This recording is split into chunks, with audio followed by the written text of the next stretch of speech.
Hi guys, so we're gonna start another day. I believe it's gonna be day 13.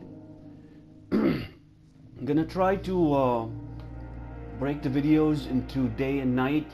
It seems better that way. We can talk about what happened in a day event, and then when the night comes, we'll just end the videos and we start the night with a different video.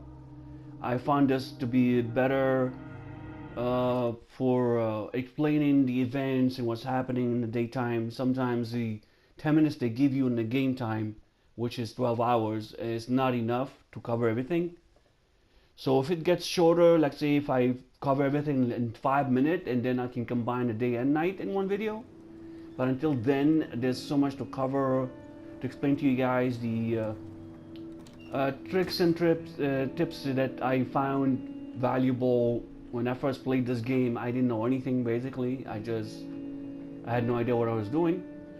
Um, Everybody feels the same way when you start a new game. You have to learn the mechanics, the control, the what is it that you have to accomplish in the game, and have fun at the same time. Um, so if you're not having fun, I mean, what's the point of playing the game? So I find this game entertaining because of the story and the background. Um, how people are suffering in war. War is never easy on anybody. War is like is there's no winning really in war. I mean, it's just numbers. It's like the winning party say, "Hey, I won the war," but in reality, what did you win? You just lost less men or spent less money on winning the war, while the other party lost more men, more resources, more everything. So war is never easy. War is never fun. I mean, especially in this game, they try to show you how the little ones, kids that suffer the most. In part of the game, they show you how the army abuse their power and try to enforce their authority on the citizen, while they, instead of being their protector, and they try to abuse their power and basically take advantage of the citizen. So here I'm gonna show you guys that always in the morning you check the radio.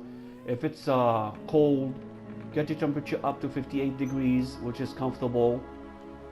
Sveta is hungry. We're gonna have to give her food if she's very hungry. And honestly, if you don't give them food when they're not hungry anymore, they perform better, they run faster. Once they start getting hungry or very hungry, they just don't wanna do anything. And if they are sick, I mean, they gonna start to be sad, and then so all these statuses will accumulate. And like I said in my first video, I put one of the bed next to the entrance or the exit, so whoever goes out at night to scavenge, they'll come in and right away try to rest right away. So I was gonna show you guys something neat that I didn't discuss it before, and I was hoping like everybody knows about it. So I'm gonna show you something kind of neat. I intentionally left one of the cabinets in the shelter open. Zoom out, I can see it up there is blinking. And I'm gonna show you something that I have not seen anybody talk about, and I was trying browsing YouTube. Maybe I can't watch every YouTube out there that explain what's happening. So here is Sveta is next to a cabinet, and then or a closet really, and we're gonna shop it. So if we shop it, it just disappears, right? So what I'm gonna do, I'm gonna bring the kid over, and it says, oh, wrong character. It says that you can teach them how to do things.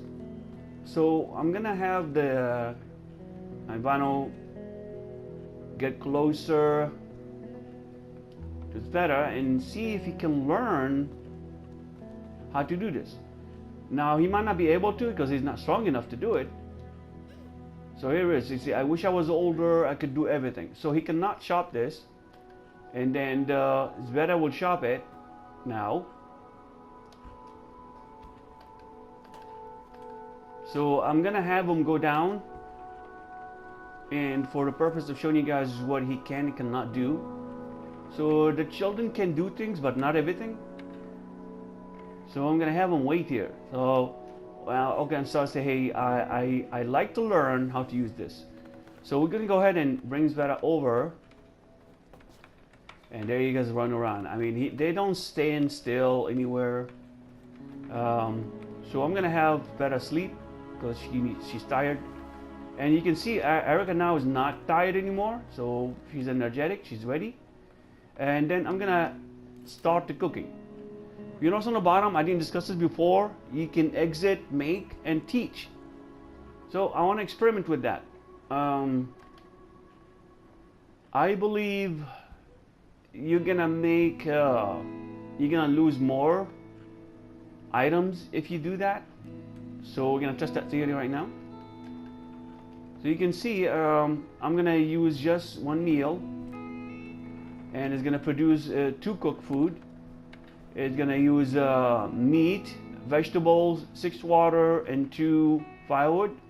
I'm still gonna try upgrade the cooking station later on, but for now we're just gonna do teach. And then here, she say, hey, come over, and I want to show you something new. And then he's excited, he's learning something. And I'm not sure what's gonna happen next. That if he's gonna be able to cook on his own right away, or he has to see it one more time. Then yeah, just telling him like details, like what you do, put the water in a pot, and right here, and then he's talking to her back and forth. Like it's almost like real life, guys, and like you're teaching your kids to do something, wash the dishes, clean up to yourself and such, so the game is trying to make it a little bit more realistic. And so now here you go, I got 2 foods, right? And then let's see who's very hungry. Nobody's very hungry, so what I'm gonna do, I'm gonna feed the kid. He's gonna be well fed because, like I mentioned before, the kid does not take a lot of food, so he take 1 meal as opposed to the adult take 2 meals to be satisfied. So here I'm gonna give Arica some food, and I'm gonna bring him back and see if he can cook it now. So a really neat trick, guys. I mean, the kids can do stuff, you just have to teach them. And there you go. So now he's able to cook for you. He might not be as efficient as an adult, so let's check that out. Oh, maybe he is. So it's the same amount of ingredient, 1162. And once we upgrade the stove, and then we're probably gonna use less ingredients, we're gonna be 1141 once we upgrade the stove. So here you can see he can cook now. So we're gonna go ahead and do that. And we're gonna grab Arica and see what we could do with that. So she's not injured, so he's not gonna be able to teach him maybe something like that. And let's go to the workshop. There you go. And the day is gonna end, guys, so there comes the night. I promise it's gonna be less than 10 minutes, so I'm not sure how long it's been going on. So I'm gonna continue. I'm gonna make this a full day and night activity, just because we didn't do much in the day. We just talked about the activity. So Arica's gonna scavenge, the boy's gonna sleep, and he's gonna sleep with his grandfather.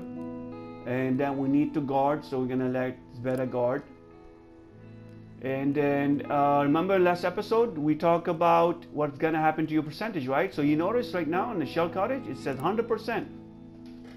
So guess what, guys? When you go somewhere and then you explored and you scavenge everything, and there's nothing else left. I mean, there's absolutely nothing to go back to. The game is gonna say it's 100%. If we went somewhere and we didn't finish it, like this one has 86%, so we can go back and get about 14% more ingredients, components. So here it says materials, actually. So materials and huge amount of weapons. So if you're missing weapons, and this is basically a zone-free location where there's no enemies, we already cleared it. In the previous video, I saw St. Mary, and right away I thought of a hospital. Here where I live, there's St. Mary Hospital. So it's not really the hospital, guys. It's a church. But later on, maybe in this scenario, the hospital will pop, and like I mentioned in this video, you can actually go to the hospital and get healed if you're severely ill or severely wounded.